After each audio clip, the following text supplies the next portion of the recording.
तेव्हा दिल्लीमध्ये काँग्रेसचा ठिया तर तिथे दादरमध्ये महाराष्ट्र नवनिर्माण सेनेचं आंदोलन पाहायला मिळतंय।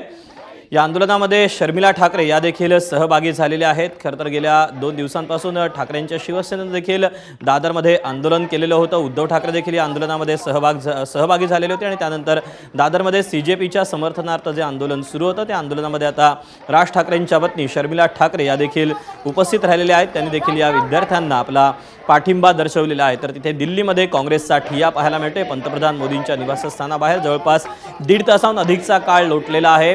राहुल गांधींची मनधरणी करण्याचा देखील प्रयत्न सुरू आहे, मात्र राहुल गांधी हे काही मागे हटायला तयार नाहीयेत। पोलिसांकडून देखील त्यांच्यासोबत सध्या संवाद साधला जातोय। काँग्रेसचे अध्यक्ष मल्लिकार्जुन खरगे हे देखील या ठिय्यामध्ये सहभागी झालेले आहेत। प्रियंका गांधी देखील सहभागी झालेले आहेत। आता या सगळ्यामध्ये राहुल गांधींची समजूत काढण्यामध्ये यश येतंय का हे पाहणं महत्त्वाचं असणार आहे। तर इथे दादरमधली ही दृश्य, दादरमध्ये सीजेपीच्या समर्थनार्थ जे आंदोलन पार पडत आहे या आंदोलनामध्ये शर्मिला ठाकरे या सहभागी झाल्या आहेत।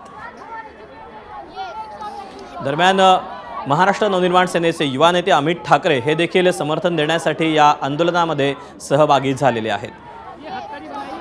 आधी ठाकरेंच्या शिवसेनेकडून या सगळ्याबाबत आंदोलन करण्यात येत होतं आणि त्यानंतर आता महाराष्ट्र नवनिर्माण सेना देखील या सीजेपीच्या समर्थनार्थ आता रस्त्यावर उतरलेली आहे।